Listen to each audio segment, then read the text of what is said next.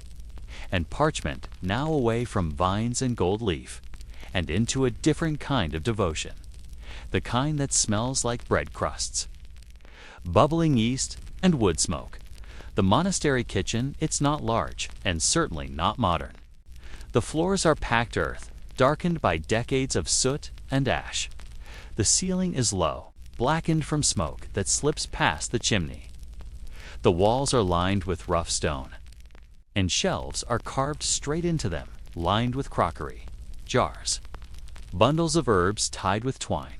A long wooden table stands in the center. It has no polish, no decoration, but its surface tells stories. Knife marks, flour dust, burn rings from iron pots.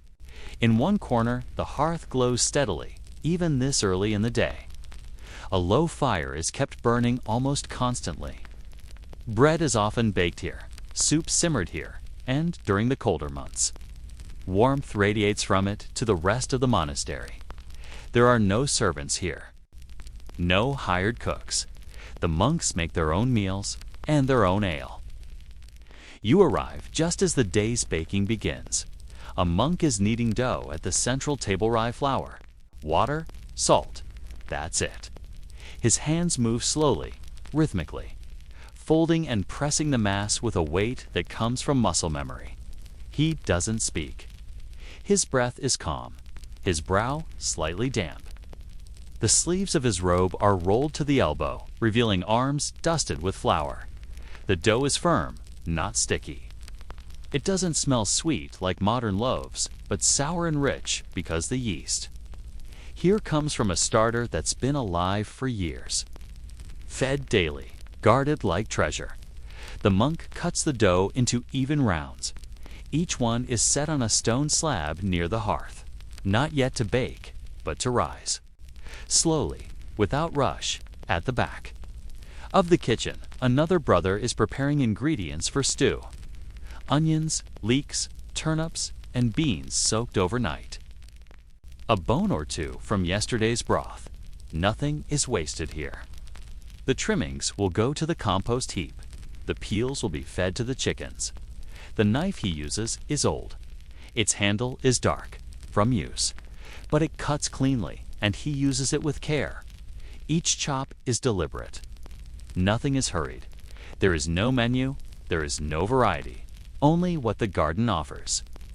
What the season allows, what the monastery has enough of, and that is enough. You notice a large barrel near the doorway. Its surface is stained dark with moisture, its lid slightly ajar. Inside, something ferments. It's not wine. Wine is for the Eucharist. This is something humbler. Ale to drink for the table, a comfort against the cold. A tradition as old as the monastery itself. The brewing takes place not in the kitchen exactly, but in a small outbuilding just beyond the garden wall. We step outside, the air is cool, but not sharp. The scent of hops and warm grain drifts from a nearby vent, earthy and sweet. The brewery, if it can be called, that's just a single room. Stone floor, low ceiling. A window cracked open to let out steam. 3 monks are here. One stirs a large copper vat where malted barley simmers with water. The mash bubbles softly, releasing a scent that's almost like porridge, almost like bread baking. Another prepares the hops small green, cone-shaped flowers that will be added for flavor and preservation. They don't grow on monastery grounds. They're brought from nearby farms, bundled in sacks, weighed on a scale that creaks with age. The third monk checks a row of oak casks, each one labeled not with names, but with dates. Ale doesn't rush it, ferments in its own time. The brewing process is quiet, no clanging, no shouting, just the slow swirl of a wooden paddle in thick liquid, the steady heat from the fire beneath the vat, the occasional hiss of steam when a lid is lifted. When the mash is ready, it will be strained, poured into another vessel, cooled and combined with yeast, then sealed in barrels and left in the cellar. To finish its work, the final product is simple, low in alcohol, high in nourishment. It will be shared with guests, sipped during meals, perhaps given to the poor who knock at the monastery gate. You lean near one of the casks. The wood smells of time, of grain and earth, of patience. You can see the chalk, marks tracking not just age, but temperature. These are men who know that good things happen slowly. That flavor isn't forced, but allowed to grow. And here, even ale is a kind of prayer. Back in the kitchen, the loaves are ready. They've risen, modestly, imperfectly, but enough, each one is placed on the hearthstone, close to the flame, but not too close. The heat is uneven. Some loaves will darken more than others. Some will crack. That's expected. That's accepted. There is no pursuit of perfection, only sustenance. You help gather bowls for the stew, wooden smooth from years of use. Spoons, 2 carved by hand, passed down, labeled with initials. A novice enters, carrying a basket of herbs, thyme, sage, a bit of parsley. The cook adds a pinch here, a handful there. He doesn't measure. He knows. The pot is stirred one last time. It is ready, even in the act of eating. The monastery does not rush, no matter how fragrant the broth, no matter how crisp the bread. Silence is observed. Heads are bowed. The food is honored. Because this isn't just cooking, it's care. Later, after the bowls are washed and the kitchen swept, you find yourself standing near the embers of the hearth. The fire is low now. Only coals remain. The scent of rye and ash hangs in the air. A kettle simmers quietly, its contents unknown, perhaps more broth, perhaps a tea of chamomile and mint. One monk lingers, adding kindling. He doesn't see you, or maybe he does. But either way, he speaks only in the way he moves, slow, gentle, present in this monastery. Labor is not separated from worship. To knead dough is not lesser than to copy scripture. To stir a pot is not lesser than to sing a psalm. To brew ale is not lesser than to pray. All things done with care are sacred. All things done with presence are holy, even perhaps especially the ordinary ones. You leave the kitchen now, your sleeves still faintly warm from the hearth, your hands smelling of flour and sage. The sun has dipped below the outer wall. A breeze moves through the cloister walk. The bell will ring again soon for Compline, the final prayer of the day.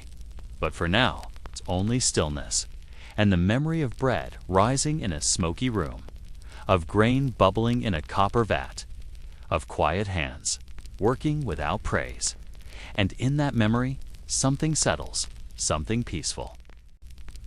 The chapel fills with soft chants as day closes. Candles flicker and shadows stretch. The sky has changed again. What was once golden is now tinted with lavender and gray. The sun has dipped behind the treetops. Its light, filtered and indirect, now glows only faintly through the small monastery windows. The heat of the day has faded. The air is cooler, now calmer. The world has begun to slow, And so, too, have the monks. They move gently down the cloister, their robes brushing the stone with soft rustles. No one speaks, no one gestures. There is no need. They are gathering, not for food, not for labor, not for instruction, but for VSPE. The evening prayer, the chapel doors are open, just slightly. You step inside. The light is dim, but intentional. Candles line the sanctuary wall, their flames flickering in slow rhythm with the draft that moves lazily. Through the high windows, shadows stretch across the floor, long and soft, mingling with the scent of wax wood and incense. There are no pews here, just long wooden stalls that line either side of the nave, facing inward so that the monks look not toward an altar, but toward each other. A reminder, prayer is both vertical and horizontal, a reaching toward heaven and a quiet presence among those beside you. Each monk takes his place in silence. Some close their eyes, others bow their heads. One older brother adjusts the sleeve of his robe, then rests his hands gently on his lap. You join them. A novice slips in at the back. His breath is still quick from walking too fast. But even he understands this is not a time to be noticed. This is a time to disappear into the sound. Vespers begins, not with announcement, but with breath. Then softly a single voice begins the first line of chant. Deus in adjutorium meum intent. O God, come to my assistance. The words are not sung like a melody. They are not performed. They are chanted, slow, steady, suspended between speech and song. No harmony, no crescendo. Just a single measured line. Then the others join in, not louder, just fuller. Their voices blend into something not quite music, but more than sound. A kind of woven tone. Ancient, steady, weightless. The chant floats upward, toward the vaulted ceiling, and lingers. There is no accompaniment, no organ, no strings, only the human voice, sun-trained by modern standards, but shaped by repetition, tradition by purpose. Some voices crack slightly, others waver, but together. They are beautiful in the way that only something unpolished can be. They are real, and in this room. That's what matters most. The psalms flow one after another. Some in Latin, some in Old French, each with its own cadence, its own shape. There is a psalm for sorrow, a psalm for trust, a psalm for ending the day. They do not explain them. They do not reflect aloud. They simply sing them because the words themselves are enough. You feel it in your chest, not as a performance, but as a presence. The chant isn't meant to impress. It's meant to carry to carry grief, to carry gratitude, to carry the weight of the day from the body to the breath, from the breath into the walls, and then into silence. As the final antiphon fades, no one moves. The last note stretches just a little longer than necessary. A few seconds more, then dash stillness. The candles flutter gently. The shadows flicker, then settle. A monk rises and reads a short passage of scripture. No interpretation follows. No sermon, words, sacred enough on their own. Then comes the Magnificat, the Song of Mary, a hymn of praise spoken at every Vespers. Without fail, each syllable lands softly on the stone. Magnificat, anima me dominum.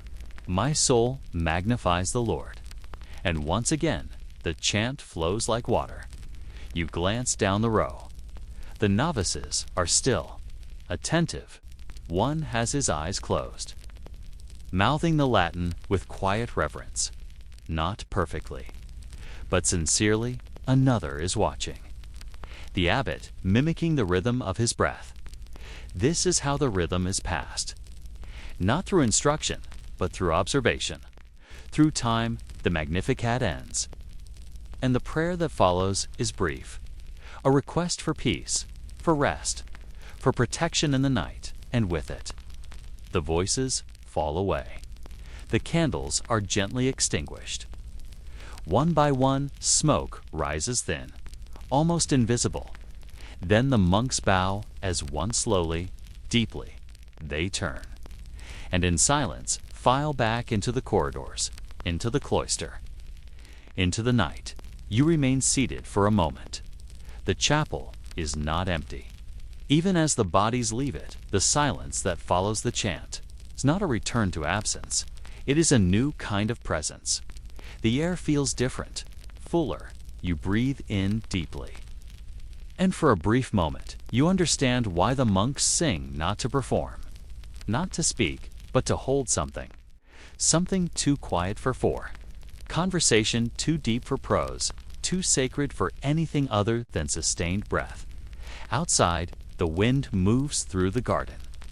A door creaks somewhere down the hall. A single bell sounds just once. Compline will follow soon.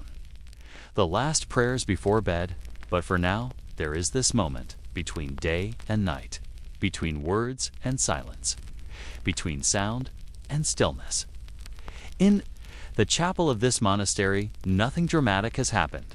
No vision, no thunder, no miracle, just quiet voices rising and falling like the tide. Just candles burning slowly, then going out. Just men who have chosen to live by the rhythm of sacred time. And in this rhythm, this endless song of waking and working and singing and sleeping. There is something more enduring than excitement. There is peace, and perhaps, if you sit long. Enough in that silence. If you let your breath match the chant that still echoes faintly from the stone, you'll hear it. Two, not in your ears, but in your bones. The quiet note that holds everything together. The song without end. A quiet place where herbs and whispered prayers offer comfort for pain. By now, the monastery has begun to sink into itself. The final light of evening is giving way to darkness. The sky, once lavender, has deepened into a shade that's neither blue nor black. A few stars begin to show, faint at first, then a little brighter. One by one, the cloisters are mostly empty. Candles have been lit in the corridors. Their glow steady, warm, and low. You hear the distant echo of Complantha. Final prayers of the night. But we are not walking toward the chapel now. We are going somewhere quieter, somewhere slower. Even than the scriptorium or the gardens. We are going to the infirmary. It lies in a wing just past the eastern cloister tucked against the outer wall. Beside a small door that opens onto a patch of herbs you've seen before. Comfrey, feverfew, calendula, mint. This is the monastery's place of healing. Not a hospital, not a laboratory. Just a simple, still room where pain is met with gentleness. And nothing is rushed. The door creaks softly as you open it. The air inside is warm, not from fire, but from closeness curtained beds, thick woolen blankets, tightly shuttered windows to keep the draft out. The light is minimal, just a few oil. Lamps on wooden tables, one candle in the far corner. The shadows stretch long and patient across the floor. You take a breath, it smells of beeswax, boiled herbs, and linen. A faint trace of vinegar. And something more subtle, something almost sweet like honey and damp straw. It's not unpleasant, it smells. Cared for, the infirmary is not large, perhaps 6 beds in total, each one tucked against a wall, each separated by a woolen curtain that hangs from a wooden beam overhead. Most of them are empty tonight, but 2 are not in one. A monk lies resting. His eyes are closed. His chest rises and falls in the slow rhythm of deep, untroubled sleep. His hands are folded on his chest. At his bedside sits another brother, a healer. Not a doctor. Not in the way we think of medicine now. Just a monk with experience, with knowledge. With a quiet hand and a patient eye. He's grinding something. in a small stone mortar. It's not a loud sound, more like a soft tapping, followed by a whispering swirl as he mixes dried leaves with honey and a few drops of warmed oil. The paste will be used for a poultice, to ease the monk's breathing, to soothe the pain in his joints. There are no machines here, no needles, no glowing screens, only care. And time. On a nearby table sits a small wooden shelf lined with glass, jars and ceramic pots. Each one is labeled with a strip of parchment. Chamomile for rest, yarrow for fever, comfrey for wounds, peppermint for the stomach, lavender for the mind. There are no pills, no labels promising instant relief. Only herbs gathered from the garden you've walked before, dried in the sun, crushed gently, by hand, mixed with oil or water, or wine, and given with prayer. You watch as the healer soaks a cloth in warm water and carefully cleans the monk's forehead. The patient stirs slightly, then settles again. No words are spoken, none are needed in the infirmary. Silence is the softest medicine. In the next bed over, a younger monk sits upright, propped by cushions. His ankle is wrapped in thick linen. A sprain, maybe? Or a break from a fall in the garden. He's awake, but quiet. He holds a small wooden rosary in his hands, moving each bead slowly between his fingers. Not hurried, not counting, just feeling. Letting the texture of each one pass through his palm. As if the prayer were not something to speak, but something to carry. The healer offers him a small bowl of broth, not hot, just warm, the kind of warmth that stays in the chest a little longer. The monk takes it with a nod, drinks, nods again, still. No words. They are not forbidden, just unnecessary when the body is in pain. Sometimes the greatest gift is to let it speak without interruption. You sit quietly near the hearth. It's a small fire, but enough to keep the room from chill. A kettle rests beside it. Inside, a mixture of mint and lemon balm steeping slowly. It will be offered before bed, not to heal anything in particular, just to comfort. To ground too, remind the body it is welcome. There is a book near the fire. Its spine is cracked. Its pages worn. It holds notes on remedies, observations, recipes, lists of plants and what they soothe. You open it gently. The ink is faded in places, smudged by time and fingers and weather. But the words still hold. They speak of poultices made from plantain, of teas brewed from dried elderflower, of slow infusions, of gentle compresses, of faith not just in God, but in the slow restoration of the body when it is loved. That's what the infirmary offers, love, in the quietest possible form. Not loud declarations, not heroic cures, just presence. You rise and walk the room once more. The walls are bare. There is no crucifix here. No icons, no stained glass, because here, holiness is not displayed.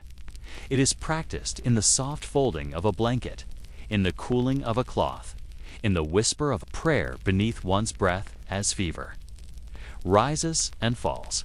Eventually, the healer gathers his tools. He blows out one lamp, then another.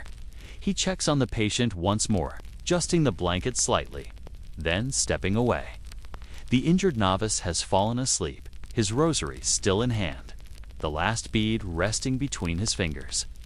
You step toward the door. Before you leave, you take one final look. Nothing has changed in any dramatic sense. No miracle has occurred. But something has shifted. The pain didn't disappear. The wounds weren't erased, but they were seen, tended, acknowledged. And in that acknowledgement, healing begins. You close the door softly behind you. The corridor outside is even darker now. Only one candle remains lit near the far corner. Monastery is nearly asleep, but the infirmary stays. Open. Always. Because there will always be pain. There will always be weariness, and there must always be a place where that pain is met not with panic, but with stillness, with oil and linen. And hands that say, without speaking, you are not forgotten. With Compline finished, the monastery sinks into silence. No voices now, just the creak of timber and wind outside the walls. The last bell of the day has rung. Compline has ended. The final prayers have drifted into the rafters. The candles have been extinguished, one by one, and the chapel stands hushed beneath the weight of ancient quiet. Now there are no duties, no readings, no chants, no meals, no work. The monastery has given itself back to silence, the kind of silence that doesn't ask anything of you, the kind that welcomes you in, folds around your shoulders like a heavy cloak, and says simply, rest now. You walk slowly back through the corridor. Your sandals tap softly against the stone. Each step echoes longer than it did earlier. The halls feel deeper somehow, as if they've grown wider in the absence of voices. The moonlight slips in through a narrow window. It's pale and filtered, casting silver lines across the floor. A moth flutters near the wall, drawn to the last of the warmth from a lamp that has already gone out. Somewhere, far away, a door creaks. A latch clicks. A window shutter swings gently on a rusted hinge, stirred by the night breeze. Everything is still moving, but slowly now.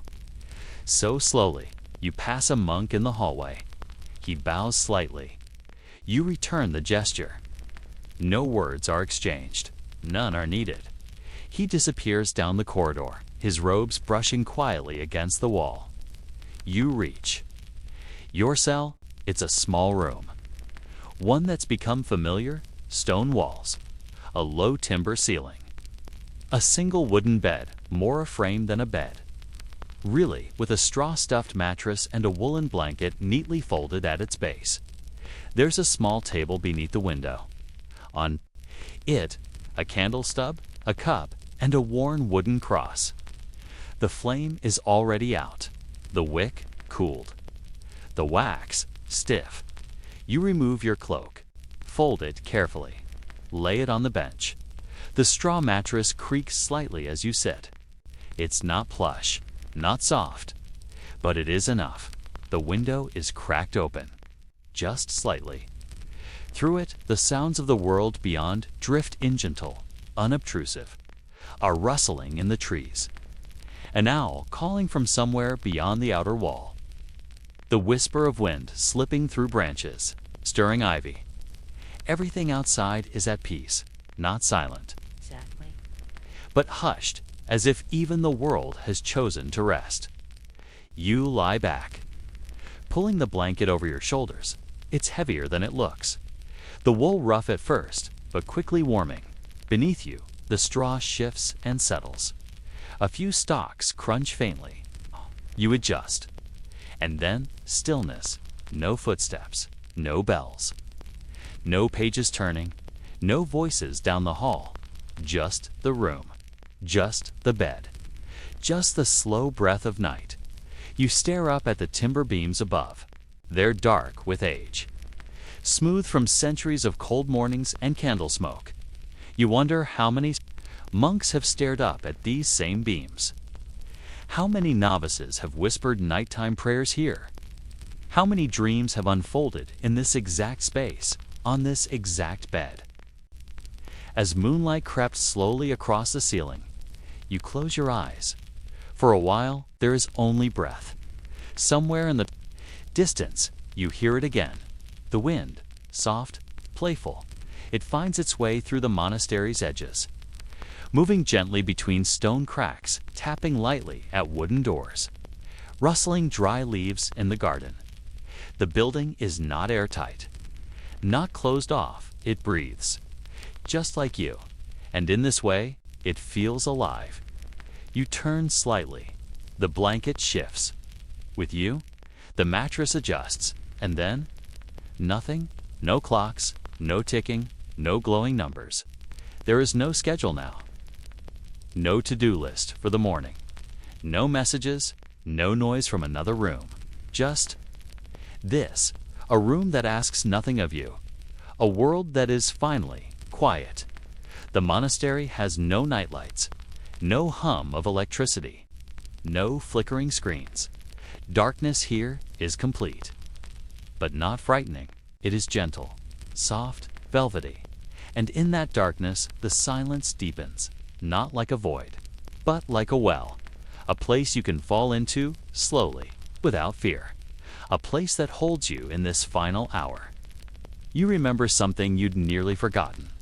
That silence is not something to be filled. That night is not. Something to be overcome. That rest is not a luxury, but a rhythm. A sacred part of the day. Just as holy as work. Just as necessary as prayer. You breathe in slowly, then out even slower. And with that breath, the last tension in your body begins to release from your shoulders, your neck, your hands, your jaw. You didn't even realize you were holding it, but the monastery knew, it always knows, outside. The stars are clearer now. The clouds have drifted. The sky, untouched by lamps or cities, opens fully. And somewhere out there, unseen by you, but perfectly aligned, a full moon begins its slow arc across the heavens. And the monastery, its walls wrapped in ivy and history and stone, rests beneath it. Like a cradle dot in the infirmary, the monk sleeps. In the chapel, the last candle flickers. In the scriptorium, the ink has dried. Everything waits. Everything breathes.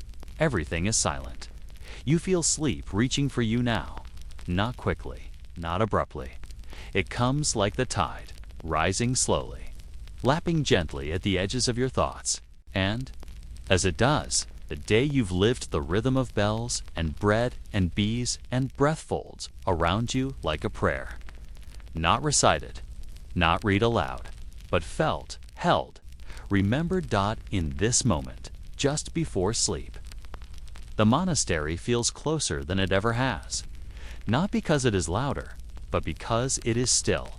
And so are you. So, let the silence take you now. Let the darkness become the light that holds you. Let the wind at the window whisper the last psalm of the day, and when the morning bell rings once again, you'll wake gently, but for now sleep.